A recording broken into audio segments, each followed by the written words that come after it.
நான் நாகமாதா சூர்சா ஆவேன்.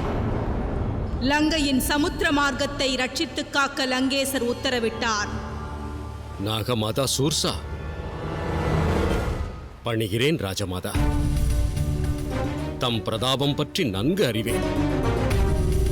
நான் அஞ்சனை மைந்தன் ஹனுமனாவேன்.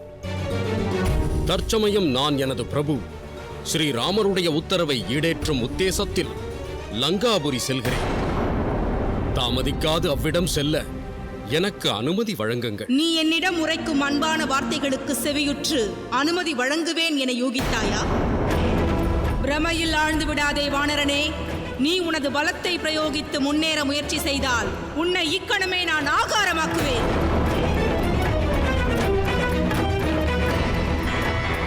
மாதா சூர்சா, எம்பிரான் ஸ்ரீராமரின் உத்தரவை நிறைவேற்றுவதற்காக நான் லங்கை நோக்கி செல்லத்தான் வேண்டும். ஆனால் என்னை விழுங்குவது தம்முடைய விருப்பமாக இருந்தால் என்னை ஆகாரமாக்குங்கள்.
இந்த சூர்சாவிடமிருந்து இதுவரை எவரும் தப்பியதில்லை.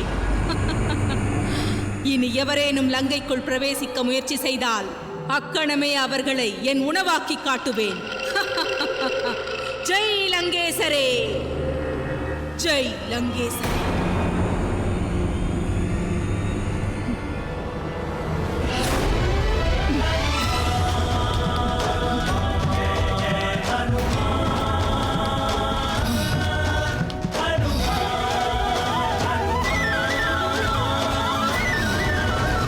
நாகமாதா, தமக்கு நான் ஆகாரமாக வேண்டும் என்றீர்கள்.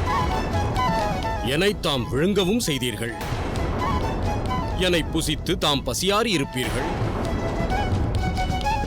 இனி நான் தம்முடைய அனுமதியோடு ஜனகரின் நந்தினியான மாதா சீதாதேவி வாழும் ஸ்தலம் அறிவதற்கு லங்கை நோக்கி புறப்பட விழைகிறேன். இயலாது, இயலவே இயலாது. நீ உயிர் வாழ்வதற்கு நான் அனுமதியேன். இவர்களோடு உரையாடி தாமதிக்க அவகாசம் இல்லை. நான் கற்ற கலை கொண்டே இவர்களை மார்க்கம் விட்டு அகற்ற வேண்டும். ஜெய் ஸ்ரீராம்.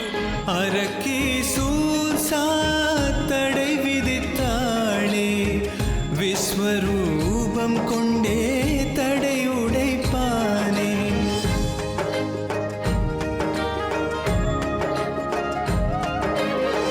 ராமரின் வேதனை நீக்கிடும் பணிதனில் இன்னல் விளைவிப்போரை களைந்திடுவானே.